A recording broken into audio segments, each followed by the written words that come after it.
Bonjour à tous, aujourd'hui je vous emmène dans les coulisses du tennis de haut niveau et surtout dans un triangle amoureux.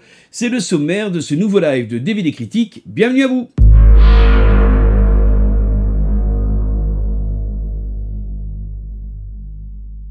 Aujourd'hui, je vais vous parler du nouveau film de Luca Guadagnino, qui est le réalisateur de Call Me By Your Name, avec Timothée Chalamet. Cette fois-ci, il nous propose The Challengers avec une autre star du moment, Zendaya, que l'on a pu voir dans Euphoria ou dans les Spider-Man de Marvel. On a deux autres acteurs qui sont en face, Josh O'Connor qui a été révélé par la série The Crown, et puis Mike Fest que l'on a vu dans la dernière version de West Side Story réalisée par Steven Spielberg. De quoi parle ce film? Eh bien, il parle de la rencontre de deux jeunes tennisman qui ont l'habitude de jouer ensemble, qui se connaissent et qui sont surnommés la glace et le feu, et une jeune tennis woman, Tachi. Elle est une joueuse de grand talent et qui normalement est amenée à avoir un destin de très haut niveau, une carrière de très haut niveau. Il faut savoir que le scénario, qui est signé Justin Kuritzkus, son premier scénario lui a été inspiré par une affaire qui a eu lieu en 2018, un match notamment avec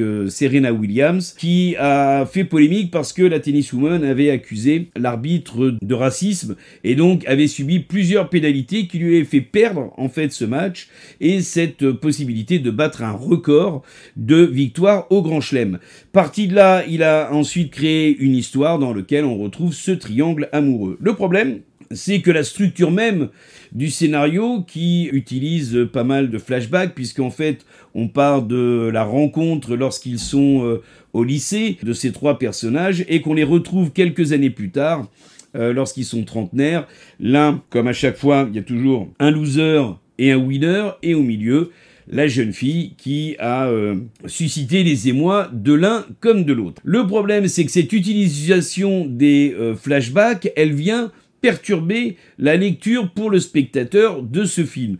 Quand on rajoute à cela le fait que Luca Guadagnino, le réalisateur, va utiliser ces flashbacks mais va les imbriquer, si bien qu'à certains moments on a du mal en fait à se situer dans la temporalité du film, et en plus il y a l'utilisation, alors c'est toujours quelque chose que je déteste chez certains réalisateurs qui en usent et en abusent, à savoir l'utilisation de ralentis. Ici, beaucoup de scènes de match vont bénéficier de cette technique. Alors Luca Guadagnino va y aller à fond, c'est les visages, c'est les regards, c'est les membres, c'est la gestuelle, enfin tout y passe. Ça ne fait que ralentir en fait la dynamique de ce film, et on finit par s'y perdre complètement, à savoir si l'on est dans un film sur le tennis ou autour de ce triangle amoureux, parce que c'est pareil, la manière dont est traité ce triangle est de manière assez basique et n'apporte finalement pas grand chose à ces histoires qu'on a déjà vues, beaucoup mieux traitées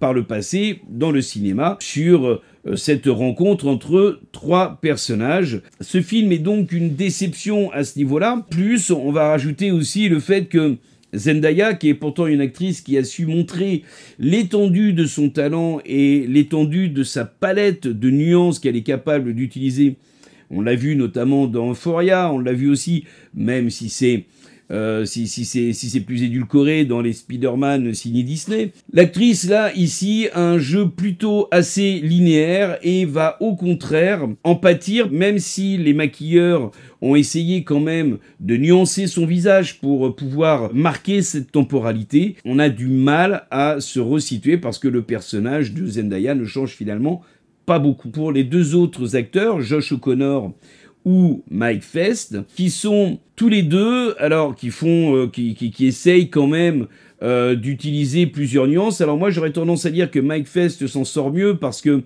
il va jouer un personnage finalement assez linéaire, mais faussement linéaire, parce qu'il va rajouter des petites nuances dans son jeu qui vont permettre au spectateur de se demander si c'est un arriviste, si c'est un traître à l'amitié qu'il a avec son collègue, ou est-ce qu'au contraire c'est quelqu'un de foncièrement amoureux et de foncièrement perturbé par une blessure qu'il a eue et qui l'empêche de rester au plus haut niveau. Voilà, c'est un film décevant, malheureusement. Pour ceux qui aiment Zendaya, bon, bah, au moins vous verrez l'actrice. On espère juste que Luca Guadagnino fera mieux avec Call Me By Your Name 2, qui est toujours attendu et qui devrait sortir l'année prochaine. Et maintenant, je vous dis à très bientôt les amis.